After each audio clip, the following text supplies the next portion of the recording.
Hey everyone, welcome to another episode of Darshan Talks. My name is Darshan Kulkarni. We are going to talk about clinical research transparency. We're going to talk about clinical research improvement. So if you are in medical affairs, if you are in medical writing, if you are in transparency, you're probably going to care about today's discussion. Our guest today is the founder of TranspareMed. It's a campaign that works on regulatory transparency and clinical trial registration and reporting.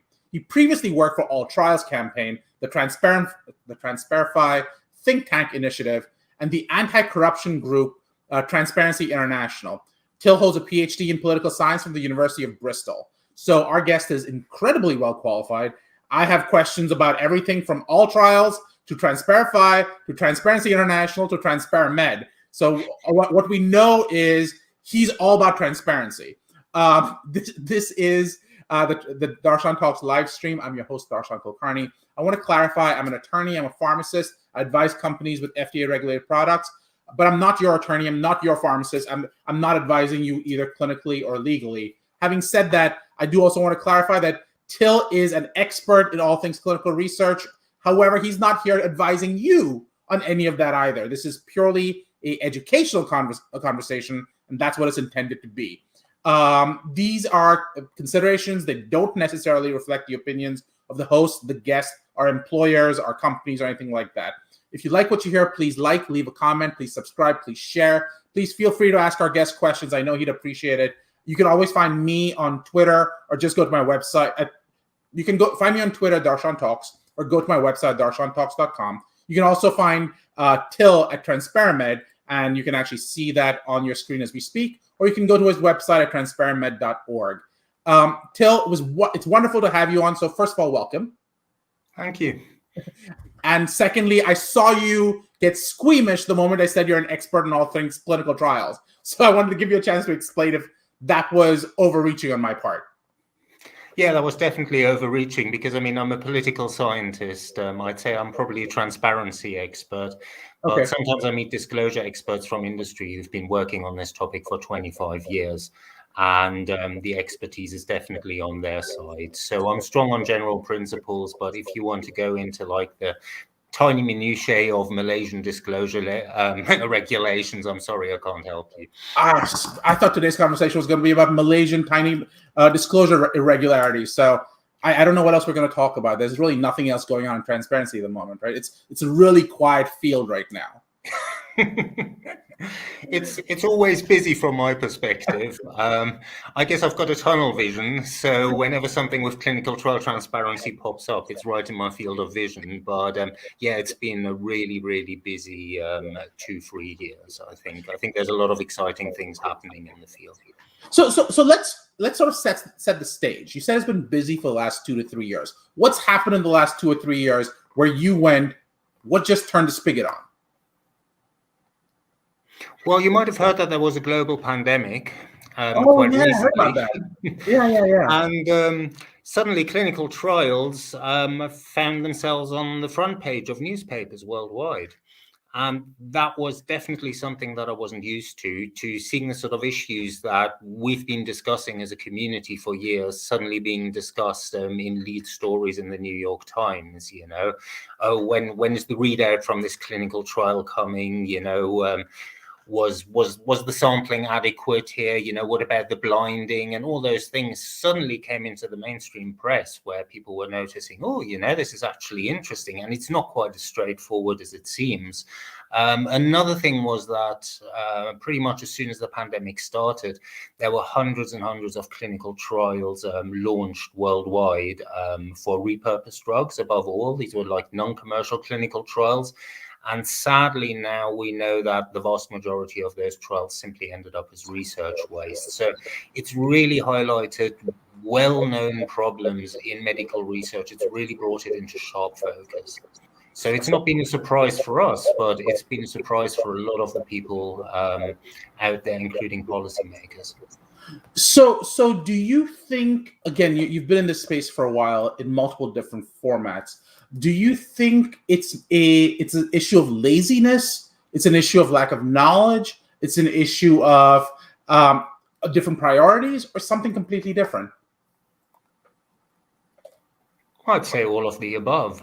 I mean,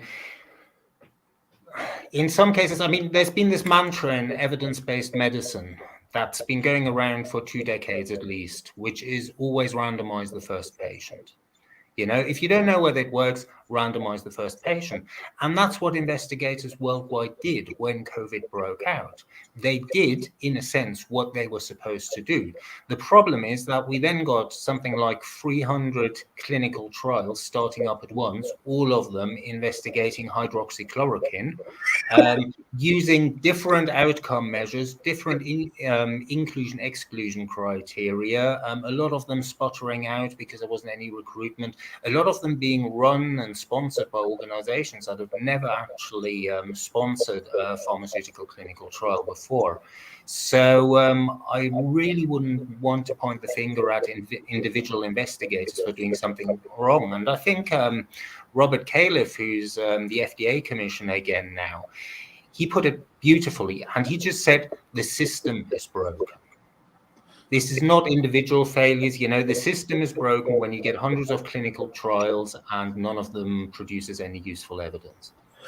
Which is interesting, though, for me, because I find that the road to hell is often paved with good intentions, and this was one of those situations. Now, it's interesting to me right now. For those people who are listening in, there's a whole discussion happening around Roe v. Wade in the U.S., and it's about what is the Supreme Court going to do in that context, and everyone suddenly is a legal expert and the implications thereof. I have this comment from Janan. Everyone on my social media suddenly has scientific degrees I didn't know of and have any interest in and the ability to analyze clinical trials. Have you seen that? Have you seen a lot of people opining on the research being done? And what were the big mistakes you found in the opinions that the lay audience has, and that suddenly helps Transparamed opine and educate on transparency using some of these tools? I would never comment on the design of a clinical trial because I'm not a clinical trialist myself. Okay. So the people in my Twitter feed usually know what they're talking about, and then I compare expert opinions and I triangulate from that. But that is something that Transparamed doesn't comment on. So, for example, we don't comment on Aduhelm. You know, yes, there are experts saying this, and yes, there are experts saying that. Do we have the expertise to make a judgment call? No.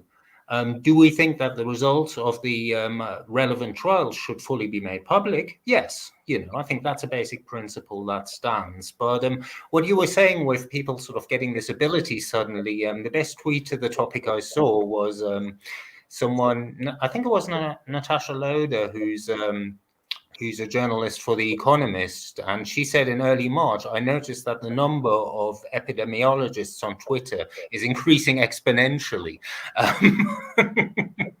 So yeah, I mean, you know, there were a lot of people with a lot of opinions and not much knowledge. But I mean, that's fair. That's true in every political debate, and I think citizens have a right to voice an opinion without getting a PhD on every subject first, because otherwise we don't need to have an active citizenry anymore. You know, it's just something we need to live with in a democracy. Which is interesting. I think what you're saying is citizenry should engage. And to engage, we need to provide them with information. And that's sort of what Transparamed is advocating for. This idea that we need to provide the information so that companies can provide this information for citizenry to go, this is what I'm putting into my body, and here's why it matters. Have you had struggles achieving that with pharma, or is pharma so eager to give you this information that it's been no problem at all? Well, I mean, we never ask pharma for information directly. We ask pharma to put the information out there for everyone to see. And we ask pharma to follow laws, which the large pharmaceutical companies, by and large, are doing well. You know, you really got to say there's been a massive improvement over the last 10 years or something like that. You look at the largest pharmaceutical companies, where there's a law that says you have to make your clinical trial results public in this and that format, they do that. You know, that's not a problem. The problems happen when there are clinical trials that do not fall under disclosure legislation.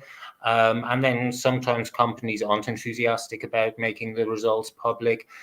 And I think that's something that we just have to realize that in every sector, if you've got for-profit companies that can choose which evidence on their products to make public and which one not, then of course they will choose wisely from their own perspective.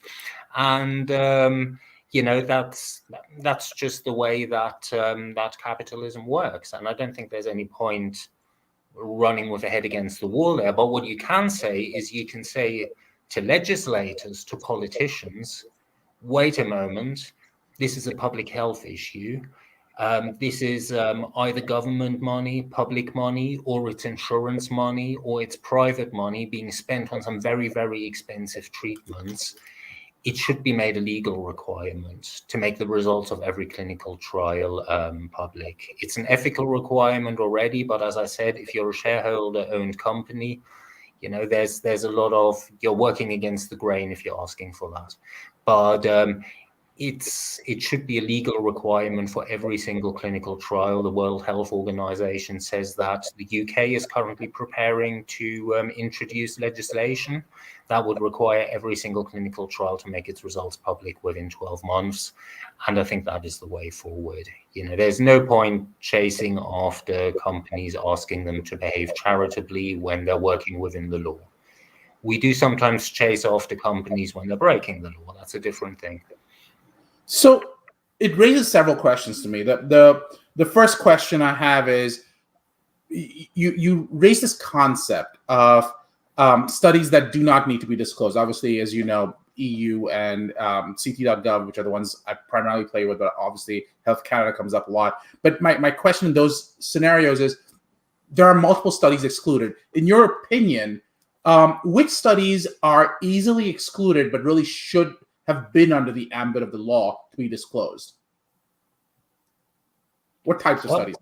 Well, I'd say that's really difficult to say. I think it's really, really difficult to make a case-by-case study. I mean, for example, here in the European Union, you run a clinical trial of an investigative medicinal product, you have to make the results public within 12 months. Bam, that's the law, Mm-hmm. You run a clinical trial of a pacemaker, of a medical device, and suddenly those rules don't apply, What if you run a clinical trial of non-drug treatment? I mean, you could even be running, and this falls under the World Health Organization's definition of a clinical trial, you could, for example, be running a cluster randomized trial on school closures when there's a global pandemic on.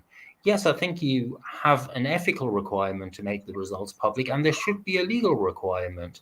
You got the consent from patients. You have patients who might have walked into your clinic 20 times for screens, for blood samples, etc. You owe it to those patients, you owe it to society, but you also owe it to the scientific community, because if you don't make the results of your clinical trial public, chances are that somebody else is going to come up with the very same research question 3 years from now, and then you've got highly qualified investigators just wasting months, years of their lives, just running down a dead end that you already explored.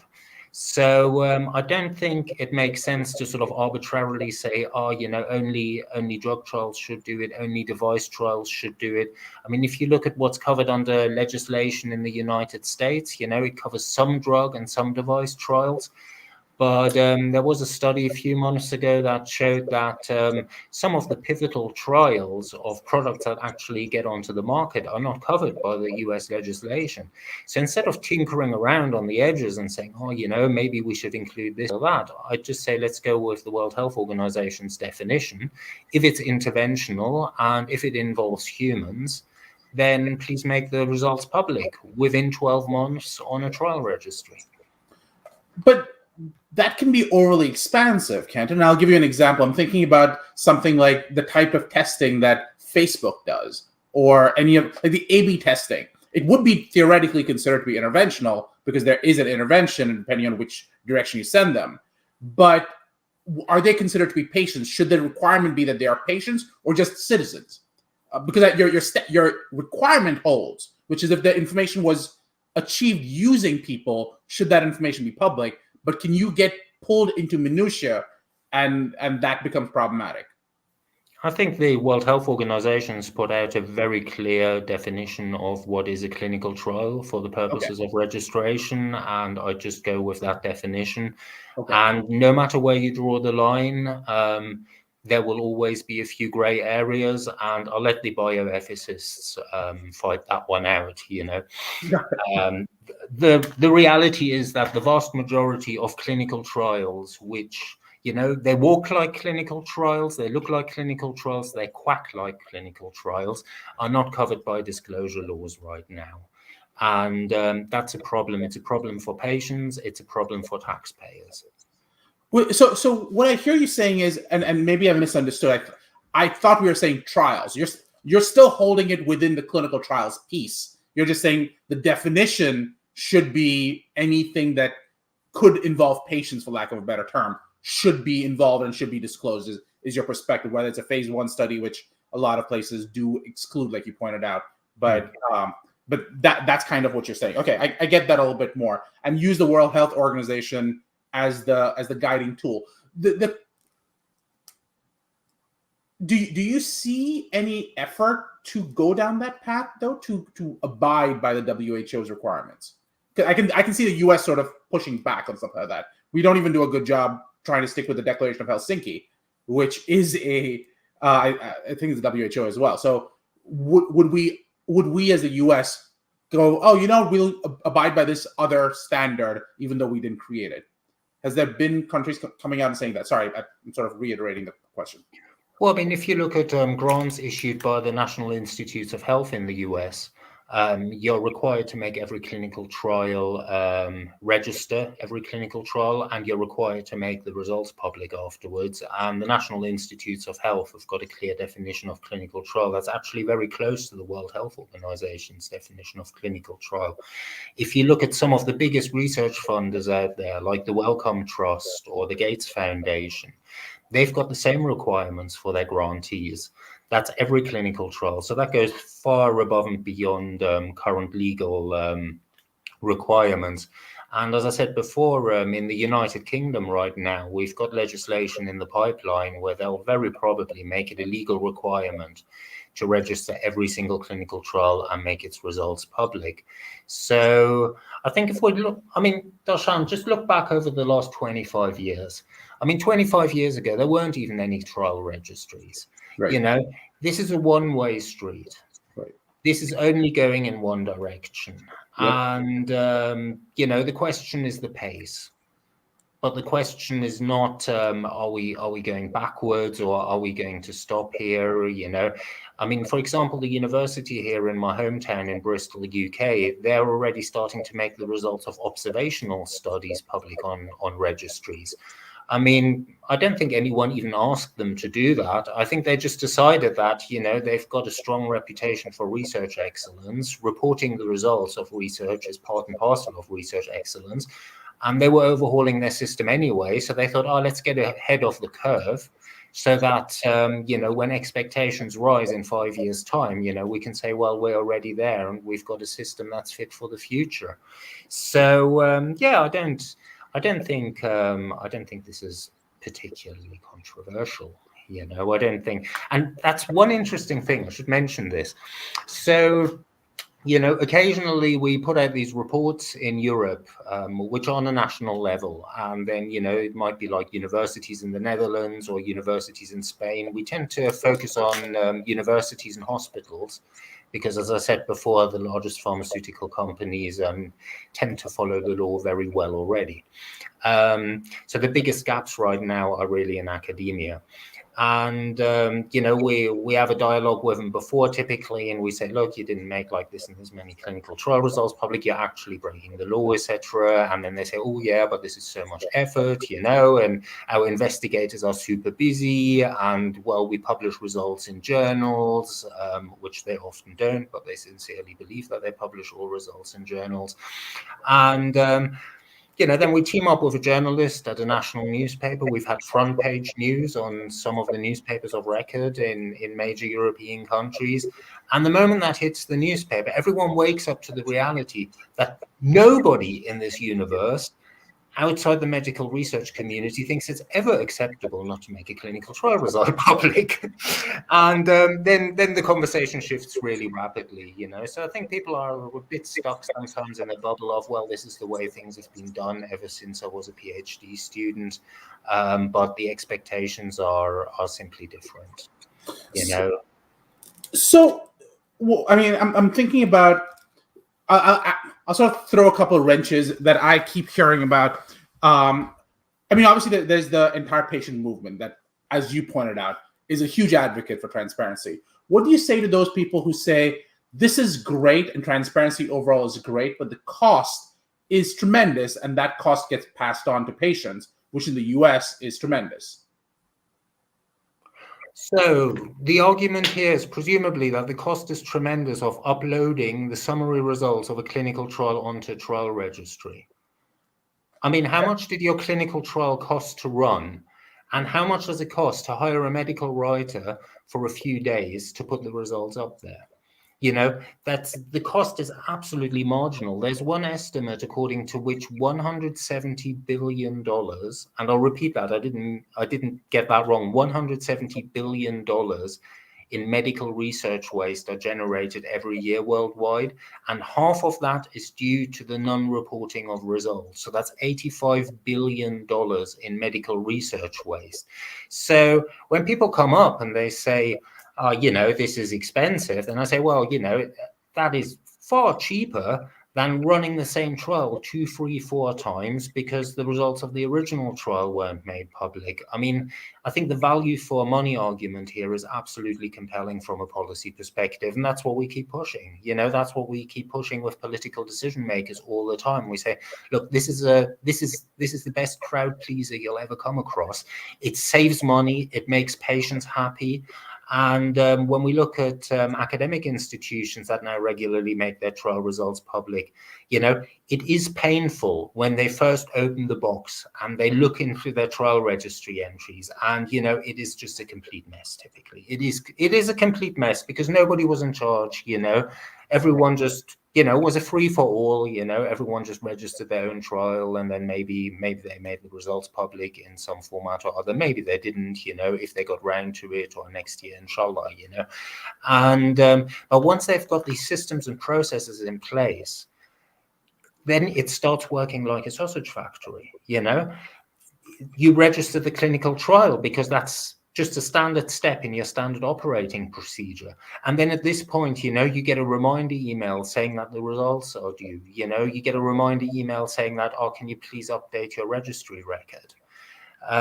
So it's very, very simple things, but for large academic institutions, it typically takes them a long time to put them into place. But once they're in place, I think life is actually easier for everyone. So we're not getting a lot of pushback on this at all. It's just about getting the initial momentum to get people to open the box, realize they've got a problem, and then just decide to solve the problem. And I mean, the largest non-commercial sponsor in the whole of Europe is the Medical University of Vienna. And they've got a clinical trial reporting rate by law now of about 98%. And they're aiming for 100%. And they achieved that in a year and a half. And it's a fantastic achievement. And in every country, that's what we see. It's like typically it's the leading institution going first. So it's the Charité in Germany. It's APHP in France. University of Oxford in the UK. It's really like these giant Karolinska in Sweden. It's like these giant institutions who think, well, we take pride in our research excellence. And this is part and parcel of research excellence. And we want to do this right because we're committed to delivering world-class science, and we're committed to delivering to patients and to society and to science. Now, one of the things you've mentioned is that from a commercial perspective, large pharma does a pretty good job. What I think is kind of interesting is the FDA came out recently, and I know you know this better than most, is and the guidance now says, and it's said this for a while, but $10,000 per day per study in penalties if you don't actually disclose. I think they had their second or third company that they called out very recently, I want to say the last week or two. and said that your studies are not appropriately disclosed, and that's obviously the penalty adds up very, very quickly. Do you see more of that, or do you see companies sort of starting to switch over because the penalty is going to be enough of a tool to prevent people from ignoring this problem?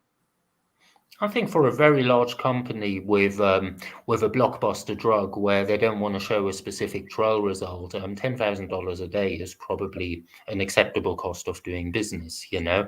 But a lot of the small and medium-sized companies out there, they might not even know that they're breaking the law, and that is the ridiculous thing, that you have thousands of clinical trial results missing in violation of the law. And as far as we know, the FDA to date has only sent out about 100 letters. So why don't they do what the European Medicines Agency did? And they just decided, well, let's just send an email to everyone who's got an overdue trial and just send them a friendly reminder. The regulator, the national regulator in Germany, they just wrote a letter to every single sponsor with missing trial results. And they said, well, you know, we don't actually have the legal powers yet to fine you. They got the legal powers earlier this year, but back then they didn't. They just said, you know, but this is a friendly reminder, and we do expect you to follow existing regulations. And in each of those cases, you know, we've really seen compliance rates surge. Because often, I mean, I can see it in my personal work as well. Sometimes I come across a company and there's a few trial results missing, you know, a small or medium-sized one, just by chance. And I get onto Twitter and I just say, hey, you know, did you know you had a problem? Can you please fix this? And then I check back in a few weeks and they fixed it. And then I'm wondering, why is this left to some guy on a laptop in the UK to remind like a US company with a market capitalization of several $100 million to please follow federal law? I mean, where's the FDA here? You know, where are the medicines regulators here? This isn't about cracking down. This is just about building a system where you help people follow the law by explaining what the rules are, notifying them when they've broken the rules, and then you get a small minority, a very small minority of players who, you know, simply don't want to make their trial results public.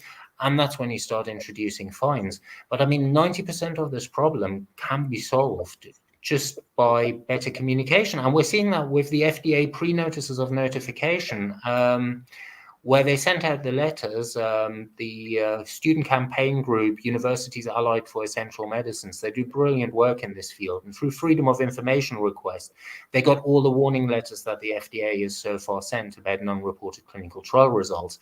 And then they checked, you know, well, what happened to the results? And over 90% of those results were uploaded within a few weeks.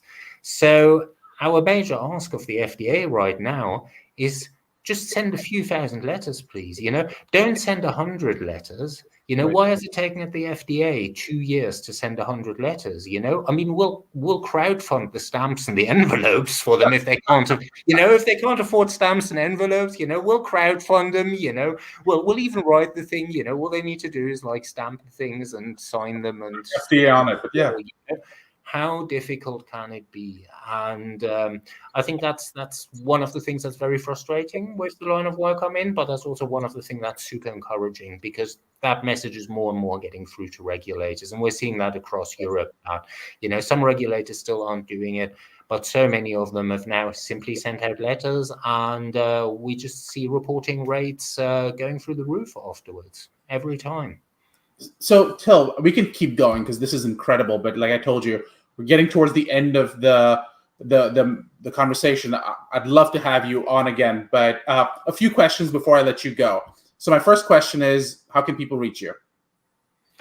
Very easy, transparamed.org, or on Twitter, transparamed. Get in touch if you've got any questions, if you're looking for any useful resources.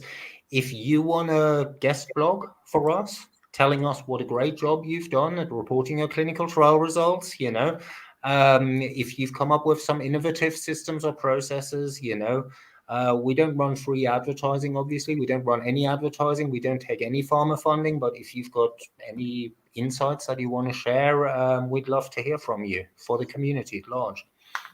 Wonderful. I'm going to ask you one last question, which is, what would be your parting message to everyone? Just get it done. The world is changing. Look at the World Health Organization joint statement on the registration and reporting of clinical trial results.